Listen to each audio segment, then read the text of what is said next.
Welcome to Cruise on Kayfabe. I'm Mongo. I'm Emily. And today we're doing an episode called The New Pillars.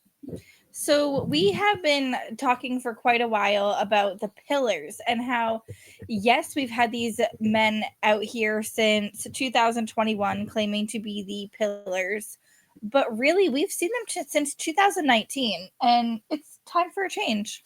No, you're right. I mean, 2019, the birth of AEW through the first 2 years, we did have the birth of the 4, technically 5, maybe even 6 pillars. You had Sammy Guevara, MJF, Darby Allin, and Jack Perry as really the 4 linchpins of AEW kind of all started, and a lot of the stories started to revolve around them, and they were the building blocks of AEW. But as AEW's grown, I think the pillars have evolved, and I think they've moved past the point of being pillars because now they're staples. So now we have new pillars who are starting to bring up what's the word I'm looking for here? They're starting to kind of bring up the shine of AEW. They're kind of bringing a new edge, new vibe to it. It's where the best wrestle, and they're here to prove it. That's what these guys are doing. So the 4 people that we've chosen as the next pillars in our opinions, which we'll get into in a moment. Yes, I just want to, they are the epitome of AEW at the moment. They are the big storylines. They've been, yes, that gravitating story.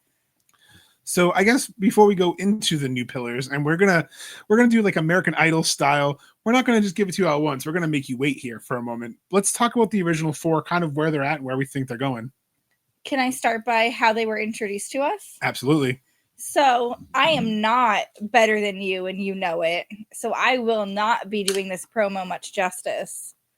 However, MJF originally introduced the concept in a promo in 2021. He said 4 men to be exact, 4 pillars. Jungle Boy, beat him. Sammy Guevara, beat him. Darby Allin, whatever. And then you've got the strongest pillar. The pillar who had the first match at All In. The pillar who participated in the first ever match for this company. The youngest athlete to main event an AEW pay-per-view. The pillar who is better than you, and you know it. So he basically kissed his own ass. He basically pumped himself up as the best. Which he always does and still does. So why don't we start with, who they were talking about. So we have Sammy Guevara, who wrestled the first singles match in AEW against Kip Sabian at Double or Nothing. Yes. And our child loved him because he came out with a giant fucking panda head. And you instantly knew this kid would be fun. I was so happy to see that. Thank you, Sammy, for spending way too much money on that panda head. I wish that you hadn't retired it so soon. However, joining up with Jericho in the Inner Circle was the right move. No, it was. It really let him shine as he called himself the Bump Man.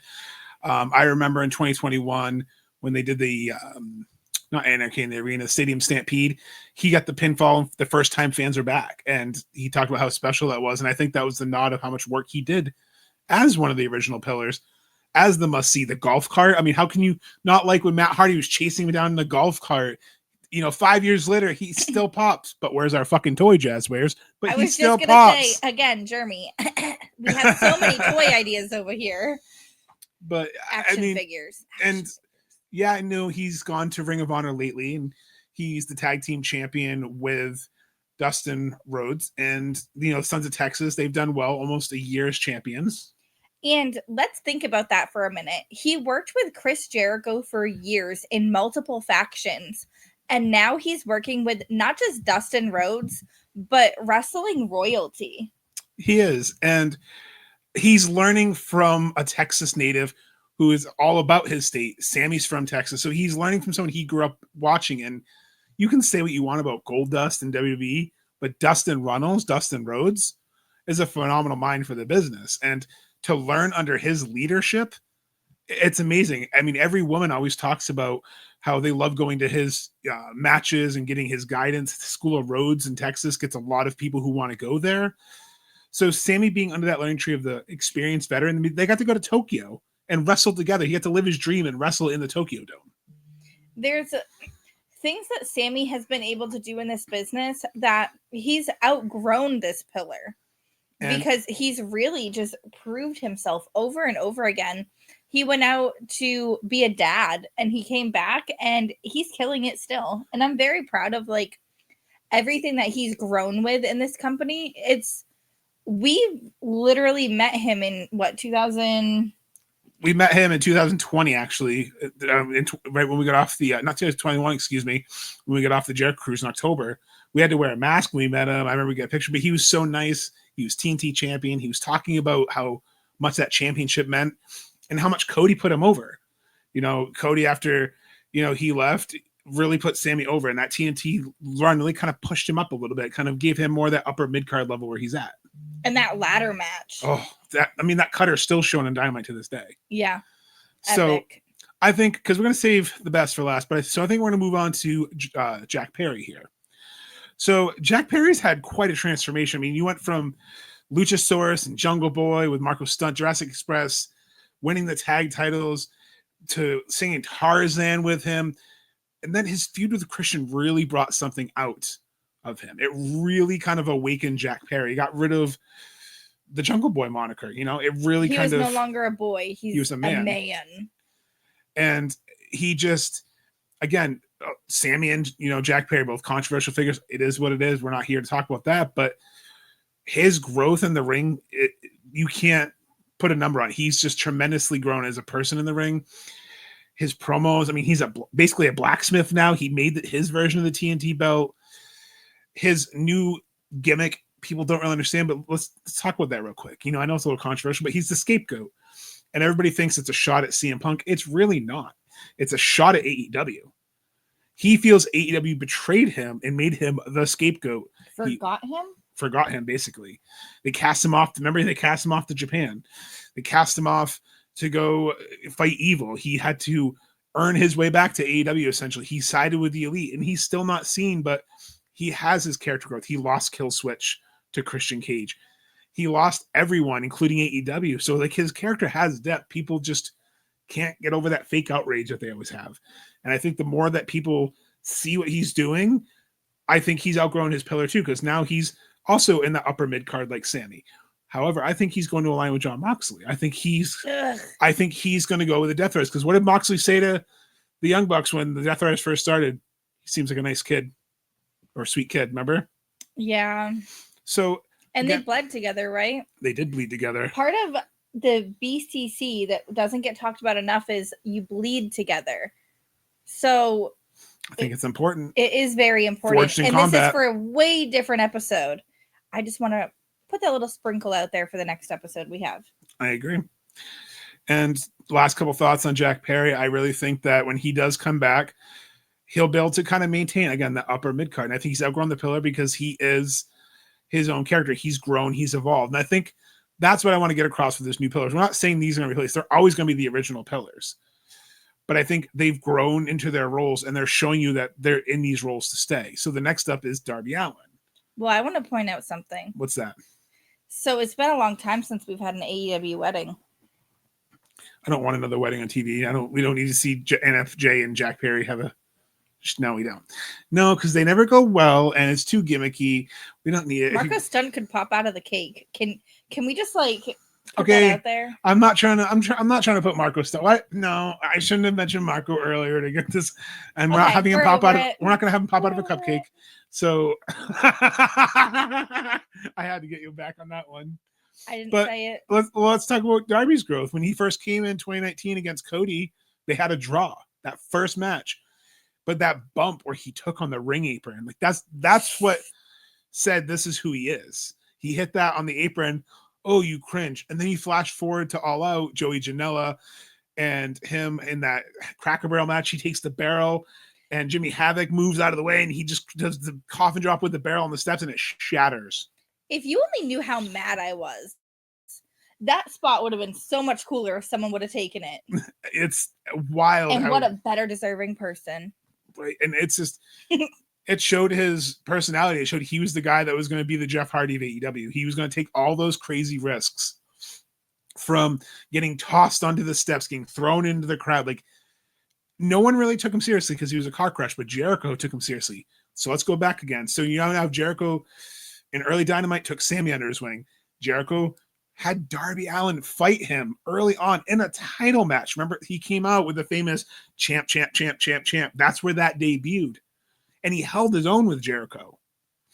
So you started to see the rise of him, and look what he's done since. Then Sting came in, and that was the best decision Tony Khan has made, pairing Sting with Darby. That whole, every little thing about that, let me keep at it. Like, I just want to eat that forever. That right there was so magical to see Darby hanging out in the rafters, and then later on, like, he still does nods to Sting when he is in the ring, and he's really built off of that. And I think that that's so important as Darby's story.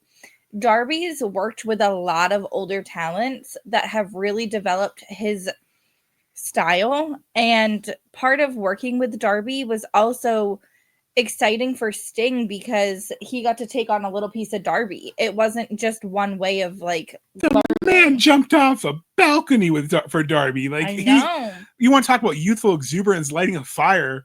Sting did not want to go out with a whimper. He's like, you know what? I'm having fun. That man had an interview this past week. Was like, I love to jumping off random shit in AEW. Darby found the fountain of youth for Sting. They were the perfect pairing. I couldn't have said that better myself. Holy crap. Like, just seeing how much, and seeing the character work for Darby evolve. He already had his film school background. That cinematic match they had at Revolution in the warehouse with Powerhouse Hobbs and Ricky. Just that car scene. That alone stuck with us. That is still something. And then proceeding, I believe they did another car scene when it came to the Sting's retirement match. They always had some sort of, they had all kinds of themes with that. I love it. And him coming out in the body bags and him having the half Darby, half Sting.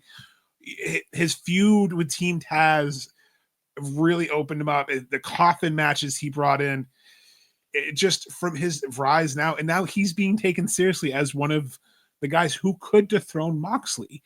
And a lot of people don't probably want to hear that, but he is one of the faces of AEW. So that's why he's kind of elevated past the pillar. He's like a face of AEW. Moxley's pretty sick and twisted, right? So isn't Darby.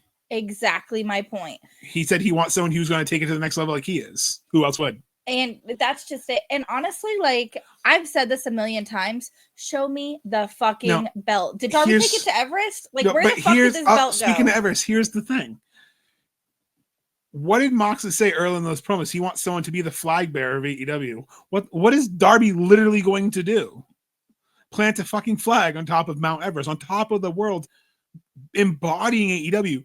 The whole Death Rider story is because they don't think anyone embodies AEW.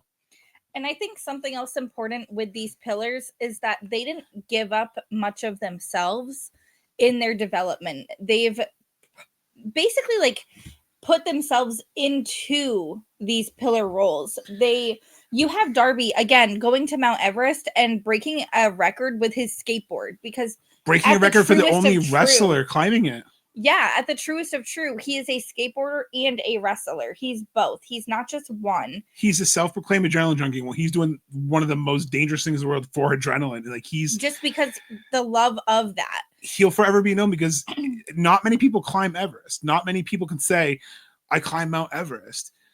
He's that person. He says he has a goal and he sticks to it. He's proving, and he's going to be proving to the literal world that he's an athlete. You can't not be in shape and climb fucking Mount Everest. A broken foot, no big deal. Got hit by a bus, no big deal. Took thumbtacks to the face. I was going to say hung upside down. Yeah, that no big deal. So Anarchy in the Arena, the flamethrower set in Jungle Boy and fire.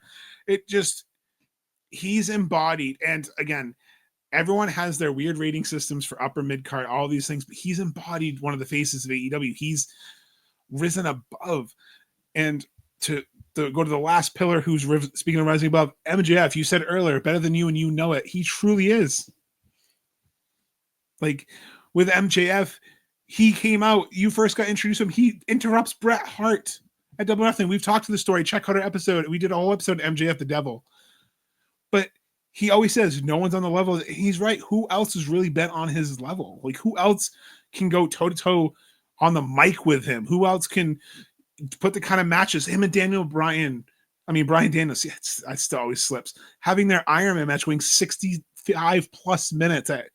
When amazing. No one thought MJF could actually wrestle, he proved them wrong.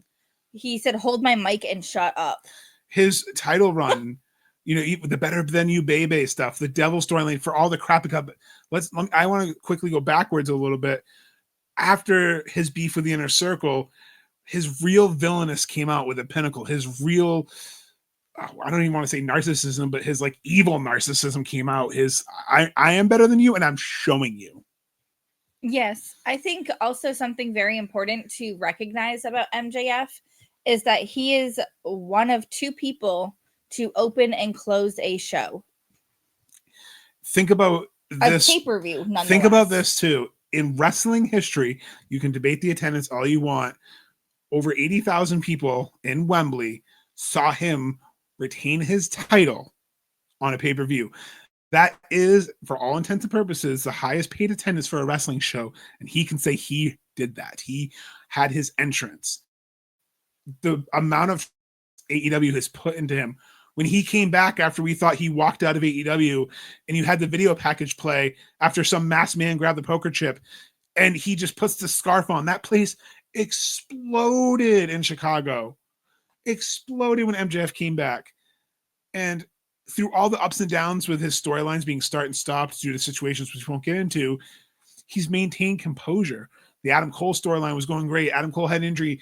They still had a blow-off match, but he recovered. And I think him being bulletproof in a sense when it comes to booking and some of the bad things, he's had great runs. His Triple B run, he had a great title run. I don't care what anyone says. Yeah, did the last couple matches not live up? He was hurt. So obviously he's not going to wrestle at his level. But you can't deny he didn't have an absolutely phenomenal title run, and he's still in the picture for this title. Yes. And are we all set with MJF before I think we're all set to go off your favorite scumbag. All right. So we're actually going to do the same thing that our not so favorite wrestler did. CM Punk removed MJF from this during a feud and said the real fourth pillar is Dr. Britt Baker, DMD. I would agree. I almost say this is like the NBA, that you have 5 players and then you have a 6th man. I think Britt Baker absolutely was the 5th pillar. She helped revolutionize a women's division that wasn't there yet. She was one of the first true heel women characters in the company. Have you ever seen somebody still on television with injuries? Not very often. I hadn't really seen that done. And to be able to watch Britt Baker not only still be on television throughout an injury, but to captivate and to have those big stories, and then to come back and have that trash can match or dumpster match, like whatever they were great. Like Britt was on fire during the pandemic. It was phenomenal to see her those first, 3 years of AEW. And we watched her go from babyface to heel. We watched Britt really grow and develop. And, I think it's a shame that her injury has kind of derailed her momentum, but everything. And I really hope she can come back stronger than ever, because, again, she's someone else that gets a lot of this forced hate that's not deserved. She's one of the foundations of women.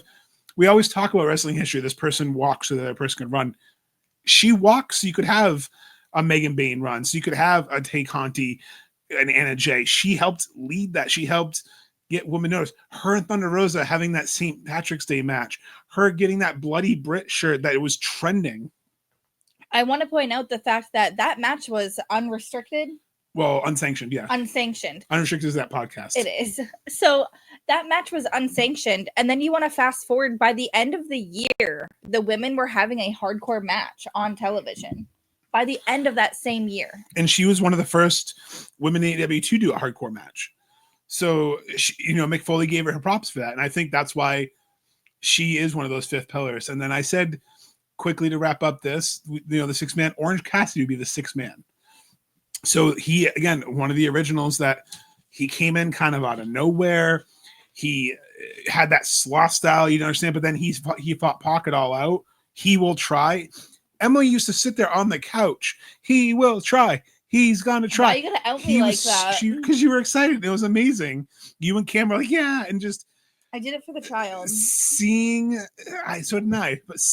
my inner child, how he worked that match and the comedy he incorporated, that's when I was like, I get it now. That match was like, I get it now. Flash forward to him getting the international title, like you talk about all the time. Him beating like almost 30 people in the gauntlet match, surviving all of them, That's my favorite Orange Cassidy. Him having 20 moment. plus defenses, carrying around the backpack.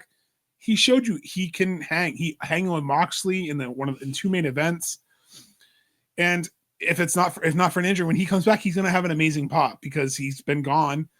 Unfortunately, he tore his pec muscle, so he'll be out for a while. But he never gets a bad reception. He's always one of the most over people. So I think he's outgrown that role too. He's now seen as one of the top guys in AEW for good reason. So now we're talking about how they've evolved. Well, AEW's evolved as well. And that's why I think AEW kind of needs new pillars. Now, the AEW roster has grown tremendously and has brought in a lot more international talent and crossover talent. Can we talk about the one that's been there the longest? So is that the order you want to go in? Kind of. Okay. The rest of them have been signed been wrestling with the company since 2022. But if we start with this one, he's been there since the beginning. Yes. So one of the founding members who actually helped announce AEW, my first new pillar. So let me put up the other picture here for those who are watching this on the old tubes of you. We have our first pillar, which is Hangman Adam Page. Now, why wouldn't you say he was a pillar in the beginning? I think he had to really grow into this role. He became the main character. He has had one of the best character arcs, and I'm going to put this out there. There's been like 2 or 3 amazing men storylines that people talk about in history, and he's part of 2 of them. And I also want to point out, we didn't get that 4 pillar storyline until 2021. So we had 2 years to really marinate that.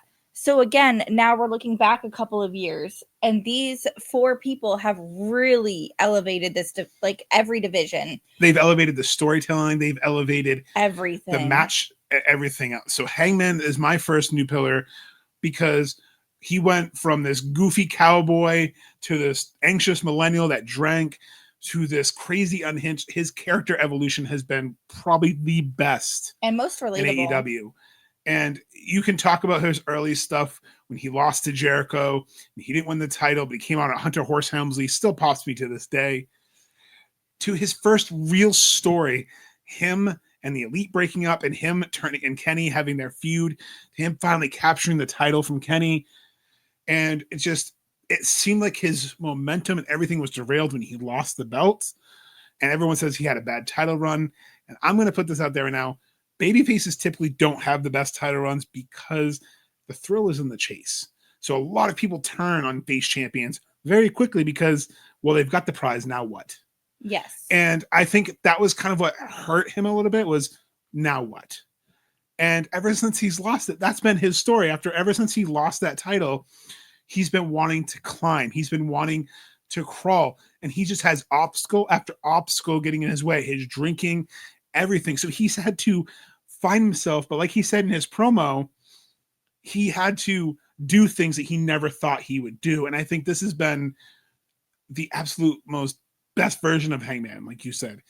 I mean, you had that 2-year arc with Kenny that was capped off and amazing, and we're going to flash forward to a new one. So what are your thoughts on this? Like, do you think he's a pillar?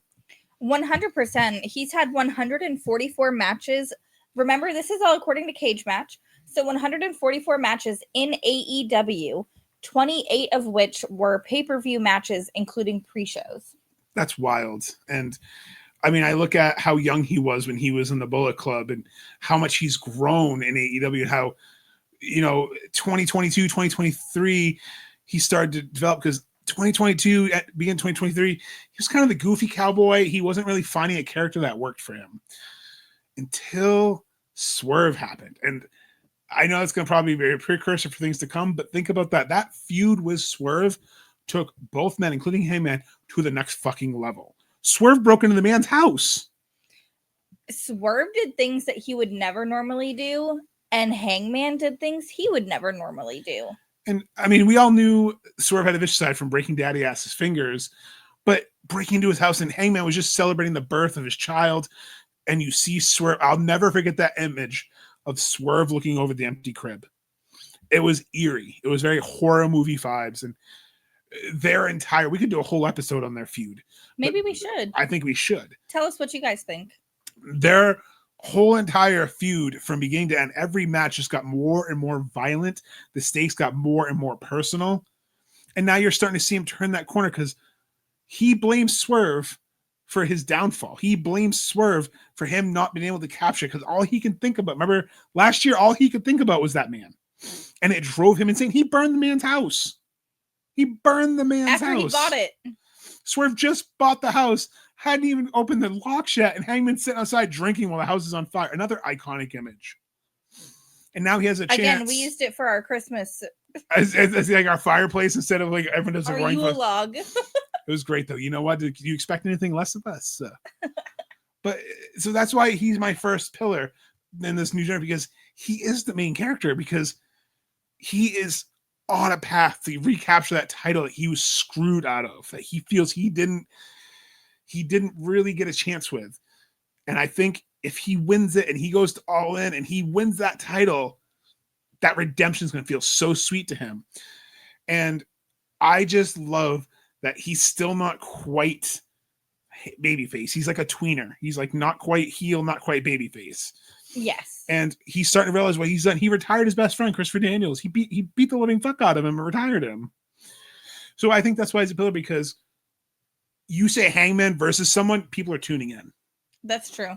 If I tell you right now, Hangman versus Darby Allin for #1 contender, you're tuning in and you're clutching your collar and you're biting your nails because you're nervous with one of these two men. He's crazy too.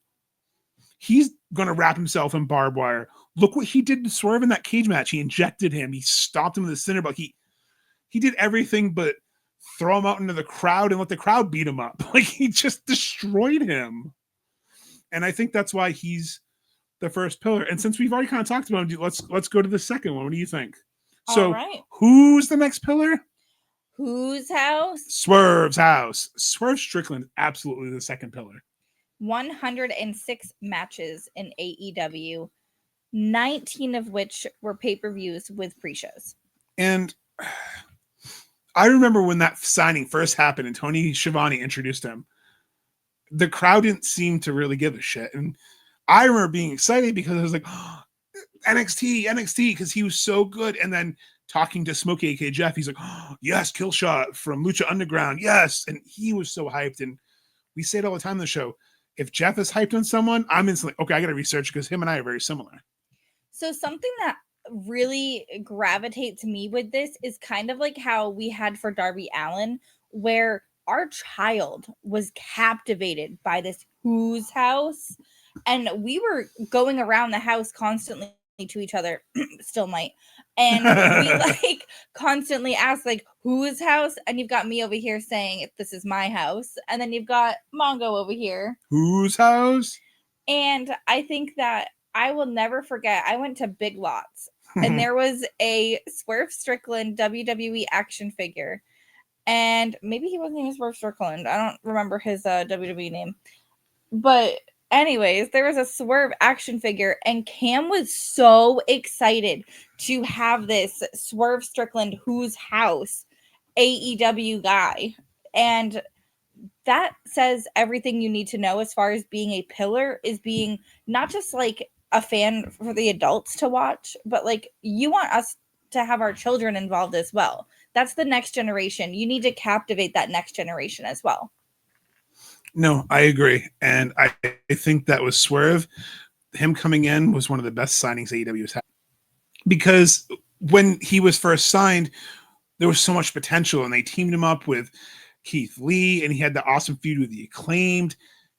There was just something special about him. And I remember when he started really breaking out as a single star, the first cruise he went on, not the second cruise, but the first one he won before he had won championship, he really started getting over with the boat. And we always joke about the cruise rub and who gets over, but Brian tells me all the time that he didn't really care for Swerve until he went on the cruise and saw him wrestle and saw how he interacted with the fans. And I think that connection with the fans is what elevated him. Because when Nana started dancing and he started getting that personality, that real kick your ass in a stylish way, everything about Swerve just, it was amazing. I mean, he was a heel, but the crowd was with him. I mean, he's a heel and the music is Whose House, and the crowd's chanting his name, chanting Swerve's house. And his Christian Cage feud, him and Darby, the AR Fox, everything about it, like that that viciousness from Darby to AR Fox to Nick Wayne to Hangman, like you and to Billy Gunn, you saw the vicious side of him, and you were like, this man's sick. But he's got fucking charisma. He's just, you wanted to watch him.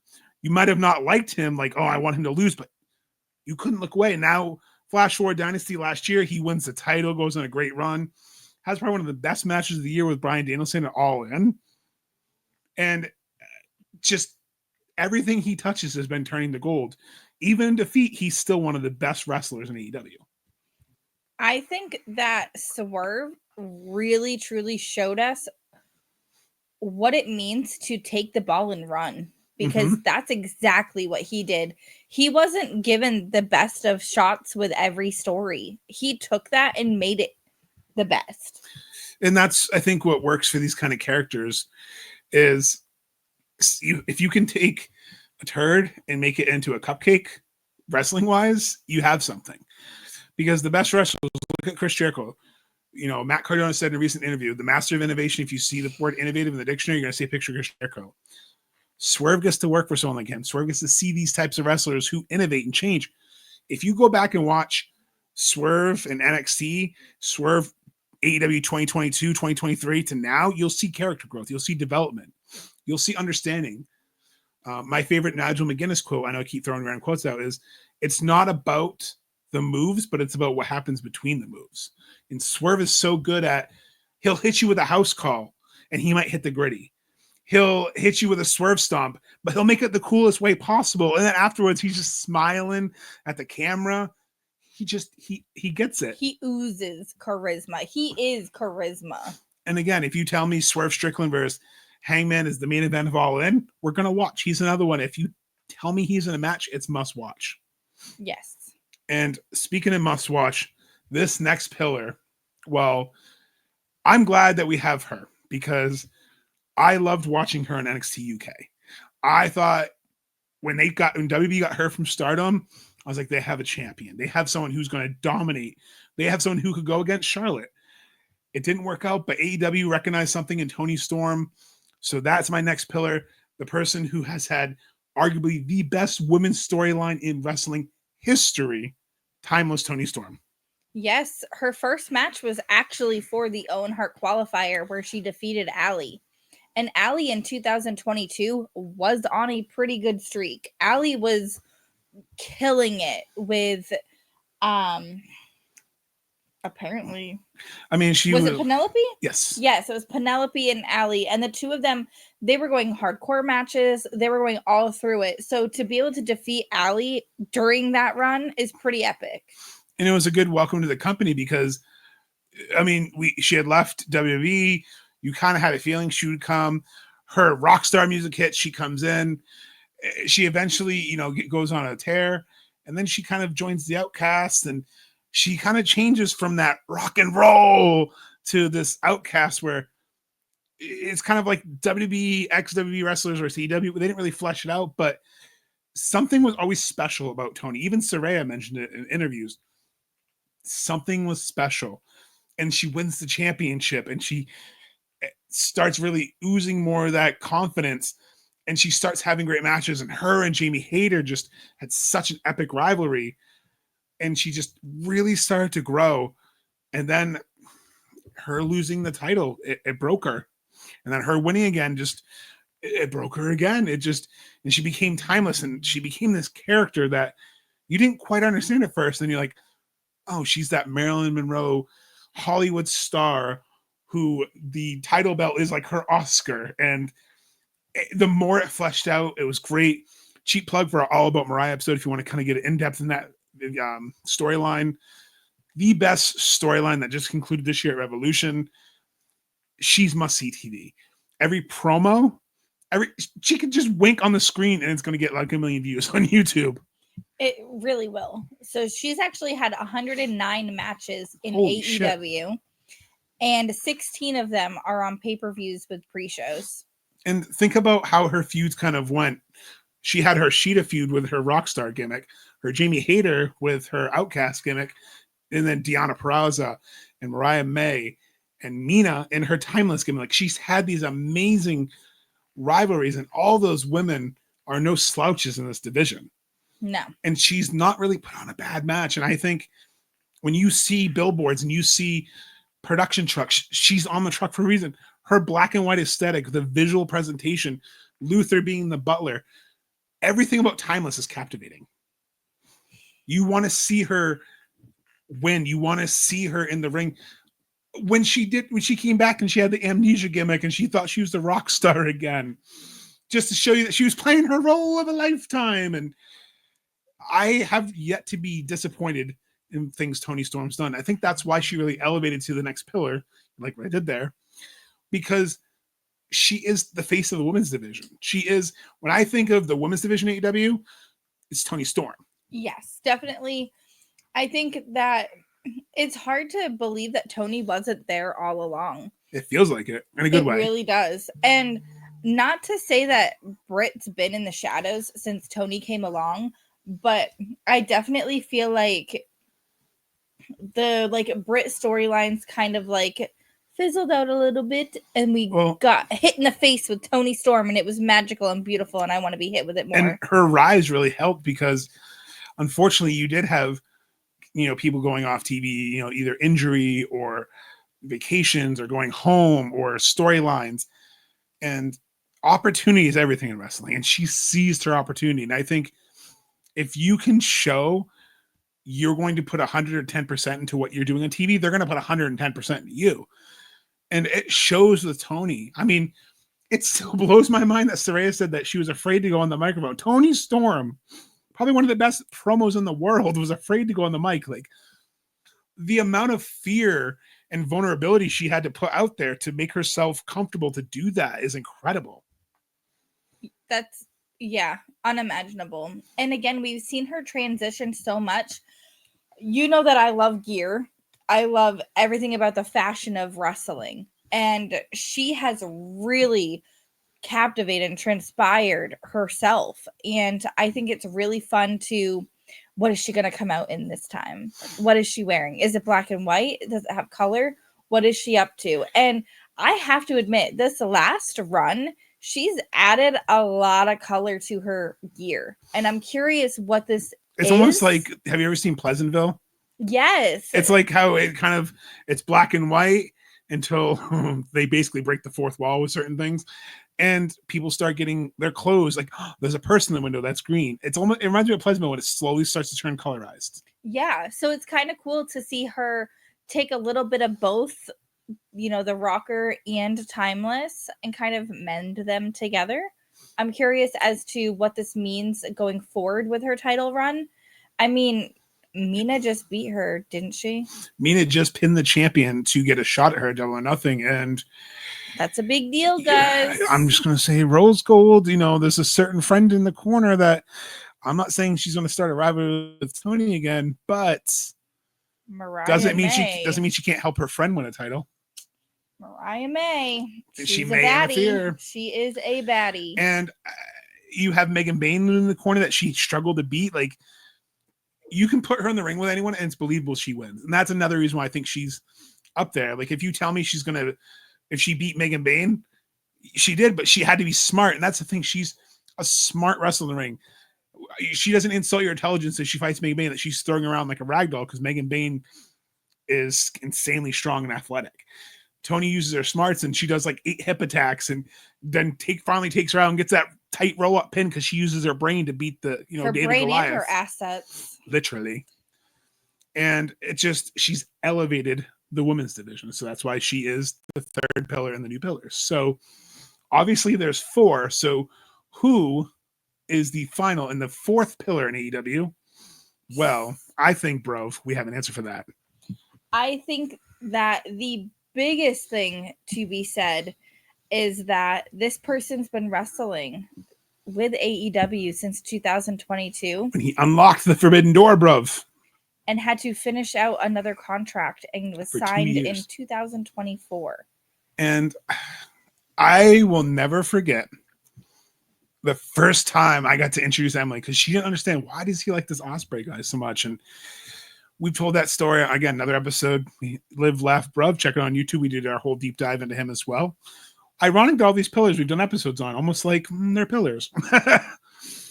Well, just seeing how Emily instantly was drawn to him, his athleticism, his strong style, his high flyingness, technical mastery, his promo abilities. But for him to come in 2022 and just tease the Forbidden Door and have the match with Orange Cassidy. He brought us the Forbidden Door. He kicked that son of a bitch open and helped really get international expansion into AEW. He really helped open a lot of people's eyes to New Japan. And, you know, there's a lot of discourse online with the Pearl Clutchers who are like, well, you know, New Japan got raided, but it didn't get raided. New Japan, you know, contracts were expiring and talent were choosing to go to WWE and AEW because they're getting more exposure on the national stage. And they should, because you have people like Ospreay and you had people like Okada wrestling, but they weren't getting their proper recognition. And then Ospreay literally kicks the Forbidden Door open and people now see the aerial assassin. His first match in AEW, he got a standing ovation with Orange Cassidy. People went, holy shit. Flash forward to 2023, he joins the Don Callis family. He takes out Jericho, and he gets fight Jericho at fucking Wembley. Mind you, he still was not signed and joined the Don Callis family.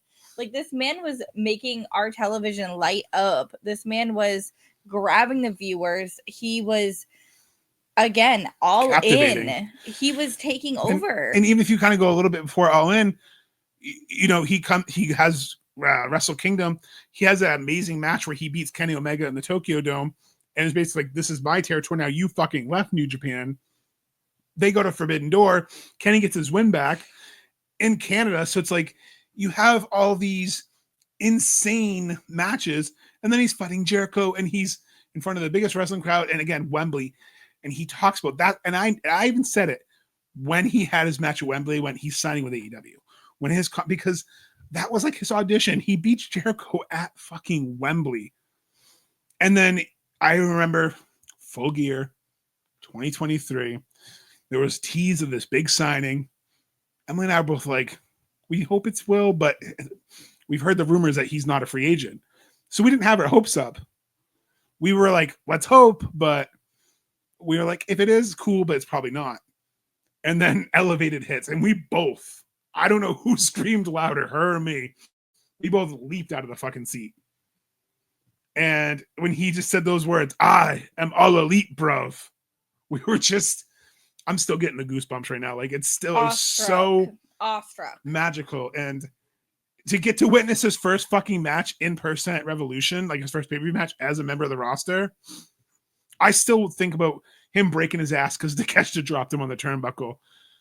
His run in 2024, I'm going to steal Sheamus's line here. Banger after banger after banger. He did not have a bad match last year.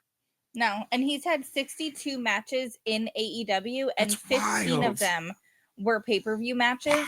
And when you think about the fact that, yes, he's had that many since being signed, but that's not, it wasn't just 62 matches in AEW. He was still wrestling for Rev Pro and New Japan. He wrestled all over the world. Everywhere. I mean, he's not afraid of the grind. And he still does. Right. I mean, even though people think he's not afraid of the grind. No. He helps out at Pro Wrestling Eve, where Alex Windsor works. He helps produce. He helped a lot with Stardom as well. He helped produce in Rev Pro. He was one of the most over people on the cruise. Both cruises, from the Triple Whammy to the Sex on the Beach, was the life of the party. The last match where he's hung over, wink, wink, and he comes out with a pillow, and then Tara Zap comes out, and he goes, and he throws the pillow, and he kicks Zap. Or when he's like sleeping, and Daniel Garcia pours a Sex on the Beach in his mouth to wake him up, and like he hulks up, like his personality shined through. And he's really gone from, he's one of the best in the world, to, no, he is the best in the world. And he really is. When I think AEW must see, you tell me Will Ospreay in a match, I'm going to watch it. And he's the fourth pillar for a reason. Yes. So now, we said last time it's kind of like the NBA. We've got some honorable mentions. So who do you think a fifth pillar would be? Like, who do you think, if we had a fifth pillar right now, who do you think it could be? I'm going to ask you because I have an idea of one. Daniel Garcia. You think so? I think Daniel Garcia has really grown and evolved since his signing. I think that he started out with 2.0, and we were like, what the fuck is this? This isn't our Red Death that we know from Limitless. And again, another person we've done an entire episode on because they have impacted. Subscribe to us on YouTube. So they've impacted AEW so much that Daniel Garcia really is a contender for the next round of Pillars. So future. So who's the fifth? Yeah, again. But if he's the contender for the future, but who would be the fifth right now? If he's like, who's already you think would just didn't make this cut that could be number 5? Because I have one. It's Chris Statlander. Okay. Because she has been basically one of the faces of that women's division too when it came to the TBS title scene for a while. And yeah, her and Willow having that match in All Out, one of the best matches they've had. That Willow feud. I meant to say Willow was actually one of the ones. I can see her being that honorable pillar because she's been there since the beginning too. Chris Statlander is someone that she wrestled with a flu at All Out for her first title match. No, that wasn't All Out. Oh, not All Out. Excuse me. Revolution. She blew both of her knees out and still kept wrestling. She's everything. I think she would be honorable 5th pillar because I think she's starting to become that strong person, and she could be in that role eventually. So I think that's who one of my honorable mentions are. Yes. And it's hard. And again, Willow is someone who has really captivated the audience, and I think that that's very important as far as being a pillar. And we mentioned before with the other pillars, the start, that you need to be able to captivate the next generation. And every single person we have mentioned is someone that this next generation coming up is going to relate to for a long time coming. Can you imagine if Anarchy in the Arena, they're playing Willow's song the whole time instead?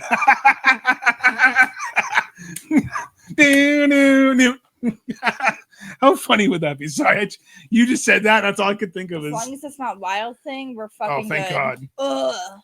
So I guess that's going to lead me to the next point of, the next 2 to 3 years, if there's new pillars, I know you said Daniel Garcia, we said Statlander. I think in the future, Megan Bayne could be one. I definitely could see Megan Bayne being one. I could see Kyle Fletcher becoming one. Nick Wayne, Billy Starks, Athena could become one, depending how her run goes when she gets to full year.